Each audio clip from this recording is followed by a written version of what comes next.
And truth be told, the time frame, Gary made Heather a mixed drink right before we left. I hadn't had a vacation in like 5 years, and we showed up down there. We were invited to go down there, and apparently Stacy, my ex, and this woman made plans to go out to the like bar hopping without me. And I'm like, I've been with this woman for 23 years, and I'm like, I haven't even been out doing anything. I want to go with you. We haven't been out in a decade, you know. Well, he made her a mixed drink before we left. It's possible, with Gary being caught in the computers, that Gary coerced these 4 people at this bar to show up there. I'm not sure what the angle is, but another woman did get drugged that night. The fire department showed up. This is before I got hurt. Well, I was hurt to the point of disability. I ended up carrying Heather out. She was throwing up and really sick, man. Fast forward to some time frame around before and after that. Gary kept talking about, yeah, Heather keeps passing out in the living room floor drunk. Well, this is while we're being hacked real bad, you know. I'm wondering if if he's not drugging his wife. I'm wondering if Gary hasn't been drugging Heather when she's drinking. Because it's just them two there. My ex was with me. We talked about it at the time. Something wasn't right. Heather almost died that night. She actually had eaten some food and it got caught in her stomach or in her throat. I got it out of her. I mean, she almost died in my arms. So, they were 4 gentlemen, about 30 years old, muscular build, looked Cuban, Puerto Rican. You get the drift.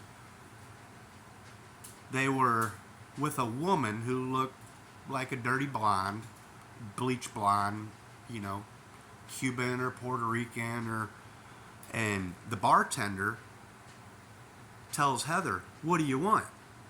She goes, what's your specialty?" And the woman hands her this drink and she goes, "It's called the Who Dat." The Who Dat. That's what she said. Well, Heather got drugged that night. It was really weird. We walked over to the local people in Florida know what I'm talking about. We walked over to the piano bar. This is my first time ever being in either one of the places. We walked over to the piano bar, and I was kind of looking around. Sorry, the washer made a weird noise. Kind of looking around, checking everything out, and before I knew it, Heather was tipping over. Like, she kind of went over and grabbed one more drink, and we didn't even drink the drink. She started like losing her knees, and so I went ahead and grabbed her and scooped her up, and she was out. Like, her eyes were closed, and I looked at Stacy, my ex, and Stacy looked bewildered. And so as I was carrying her out of the piano bar, we got out into that little breezeway. Here comes a little stump jumper. He looks like a foreign version of Sylvester Stallone. No offense, Sylvester. I love you. You're a great actor. He's got that build. He's walking over real aggressive, you know. And at that time, I was kind of in my prime. I was probably about 210, pretty muscular. And he made eye contact with me carrying her out. And he smiled real big, and he goes, "Where's the steps at, man?" Or he goes, "How do you get out of this place, man?" And I went straight for the steps. And Stacy was behind me. By the time we got down the steps and then out the breezeway to the parking lot, the fire department had showed up. Heather had something in her throat. I just want to document that too. So Heather's a beautiful woman. She has been her whole life. She might be a victim in all this. Her sister's a moron who worked for AT&T for 25 or 30 years. But Heather,